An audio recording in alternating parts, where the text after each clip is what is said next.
I've got a whole bunch of zucchini here because I wanted to try out 3 different zucchini sort of alternative recipes. So follow along if you've got a whole bunch of zucchini that's rotting in your vegetable drawer as well. And we'll start with zucchini parm. Now, as you guys know, eggplant parm is a big part of my upbringing and one of my favorite southern Italian dishes. And zucchini has a maybe superficial resemblance to eggplant, but it also tends to be cooked in a similar way.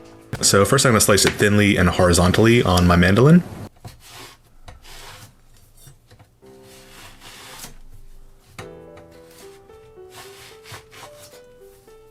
This is about 3 millimeters thick.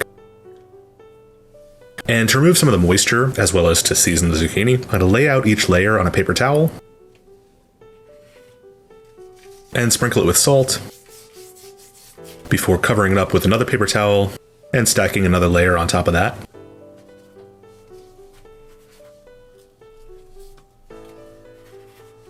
In the meantime, I'll fill a frying pan with some sort of frying oil. I'm using light olive oil here. You could use whatever you want. Just don't make the mistake of using extra virgin olive oil, because that will taste pretty nasty. Get that going over medium-high heat. And now I'm going to make a dredge for the zucchini. One recipe I saw had you dredge the zucchini slices in flour, and then right before frying, dip it in water before placing it in the oil. That may sound extremely dangerous, and it can be if you don't let it drip into the bowl before tossing it into the frying pan. But basically what this is doing is creating an on-the-fly batter, which, you know, in hindsight, maybe that would have been just as effective. This does come out to be a lot lighter of a coating, probably similar to tempura vegetables. So if you're into that, then go for it. You could also do a breadcrumb dredge here. You could add eggs. You can do whatever you want. This is experimentation after all. Once those are crispy and golden, I'll remove them out to a paper towel to drain and cool.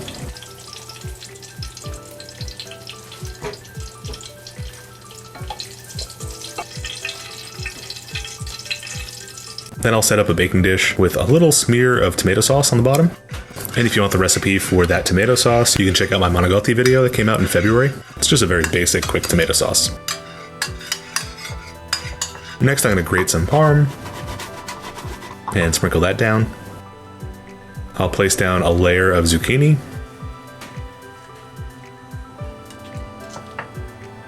Sprinkle some parm on top of that. And I'm using a little moisture mozzarella because the zucchini is still definitely wetter than eggplant would be. So I want to reduce as much moisture as possible in the baking process so it doesn't turn into a liquidy mess. I'll slice that thin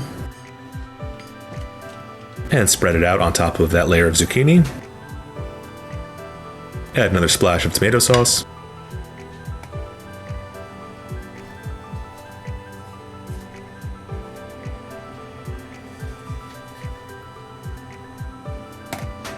The next layer of zucchini I'm going to put in the opposite direction, just for a little bit more structural integrity, but it'll definitely be easier to slice if you do it the other way, so it's up to you. Some more Parmesan, some more mozzarella, some more pomerol,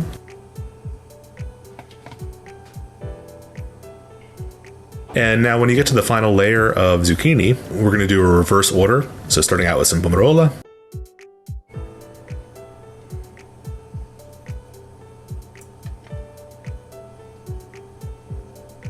spread it out nicely this time so it covers everything.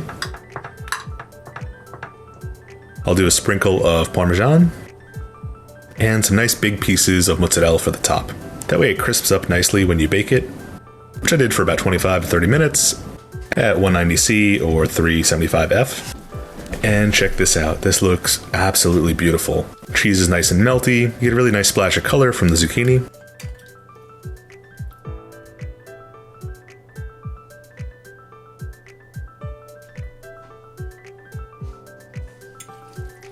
And flavor-wise, this is almost identical to eggplant parm, but it's a little bit lighter tasting. Eggplant crisps up a little bit better when it's frying and creates a little bit more of that fried taste. Really, the flavor of the zucchini comes through a little bit more, so it's a little bit fresher tasting. Maybe this is more of a summer dish, whereas eggplant is more of a winter dish. Now, I was watching something that was about the introduction of tomatoes to Italy. I forget exactly what it was, but it got me thinking about what kind of sauces Southern Italians could have made before tomatoes were introduced. Not that this is a sauce that they would have made, but just like, what could they have used that they had on hand that would sort of make something similar to a tomato sauce? When you simmer zucchinis for a while, they kind of take on a similar texture to tomatoes. That is what I'm going to do, is basically a run-of-the-mill tomato sauce, but using zucchini instead. So into a saucepan, I'm going to throw some olive oil. Next, I'm going to peel and dice half a yellow onion.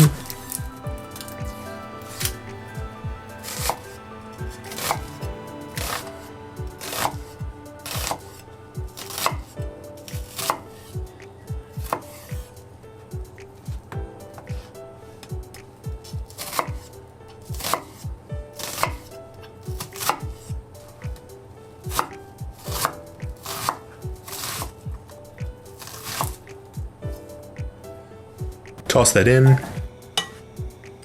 and saute it over medium heat until it becomes soft and translucent. Now I'm going to prep a few garlic cloves. These guys are getting pretty old. In fact, they have the stems starting to peek through. So I'm going to use one more than usual, which is 4 for me, because I'm going to slice them in half and remove the germ, which is the base of that stem, which can get pretty bitter in older garlic cloves. So by removing the germ, we're left with less garlic total. So I'm using one more clove, which I will mince up. Toss in with the onion, saute that until it's fragrant. And then I'm gonna add some seasoning. So I've got some dried basil, dried oregano, some chili flakes. Stir those around and toast the herbs for a little bit. Now I'm going to dice up 3 zucchini.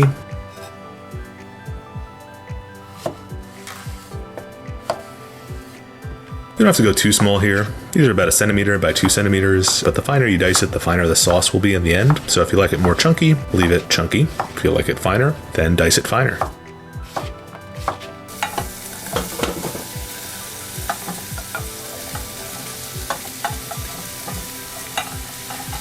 I'll add some salt, which will season it, as well as draw out some of the moisture.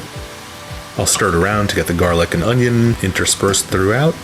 Turn the heat to medium-low, cover that up, and let it go until it all starts wilting.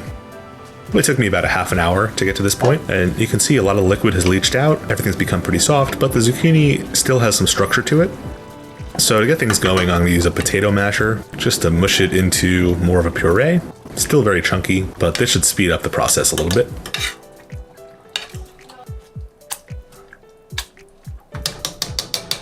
And I'll let that go for another 10 minutes or so.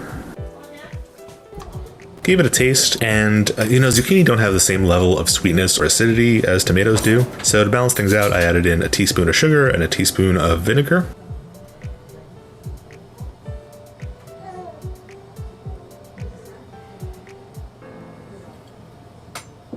Stirred that in, turn the heat to low, and let it simmer on the back burner while we make our spaghetti. And I've taken to using Kenji's frying pan method when it comes to spaghetti. I found that in a wide frying pan like this, I can cook 2 or 3 servings of spaghetti in as little as 500 milliliters of water, and it definitely speeds up the time you end up waiting for the water to boil. So I let that go until the water basically boiled away, which left me with perfectly al dente spaghetti, to which I added a bit of the zucchini sauce.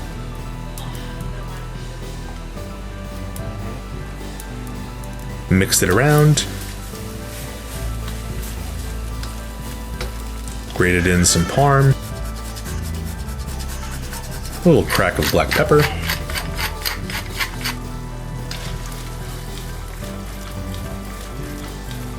and now let's see if I can do that fancy pasta twirl thing without having a dedicated pasta fork.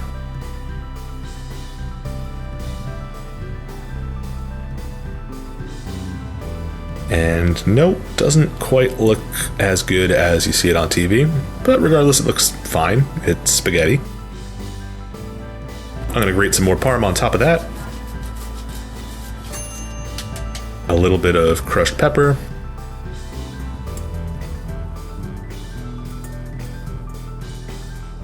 And this is really, really nice. Again, it's a really fresh take on a classic, much lighter than a tomato sauce. Not as bright or acidic, again, but it's its own thing. I didn't feel like it was lacking anything. It really felt like a totally new dish to me.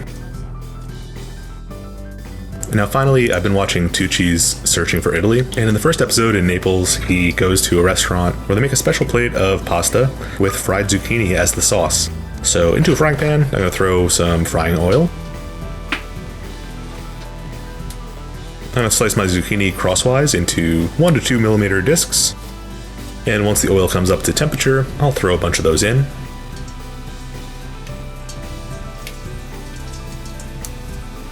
Honestly, I could have put way more in. They don't stick to each other at all, so really put in as many as you want, as many as it's feasible to keep track of. You don't want them to burn, but I was having trouble even getting these golden brown, so I wouldn't even worry about that. Seriously, I left them in for about 15 minutes over medium-high heat, and they did not really crisp up in the way that I thought they would, but that's totally fine.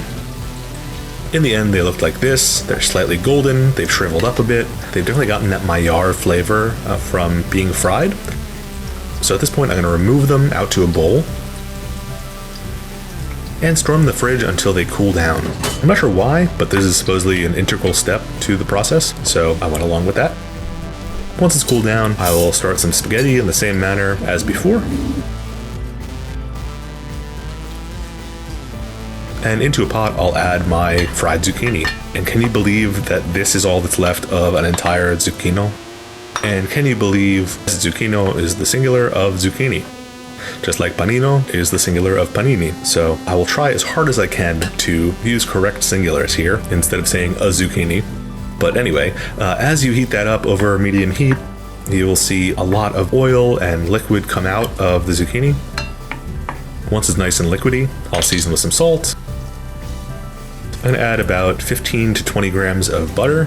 Just one little pad. You don't want it to be overwhelmingly buttery, especially with the small amount of zucchini that I have here.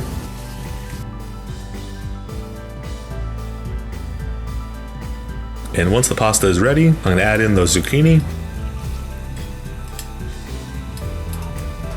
Mix it around. Load it into a bowl. And top it with a bunch of parm. They use pecorino at the restaurant, but I had parm on hand, so I used parm. Sorry for diverging from the original, but I'm sure it tastes just as good, if not more well-rounded, because TBH, parm is a vastly superior cheese to pecorino. Please fight me in the comments. And this is just as delicious as Tucci made it out to be. You get the roasty flavor from that fried zucchini, and the cheese and butter make it ever so slightly creamy. And the mouthfeel is definitely more of an oil-based sauce than anything else, somewhere between an aglio olio and a cacio e pepe. I'm sure if you added more cheese, then it would definitely take on that cacio e pepe kind of texture, which I think might be another nice twist on this.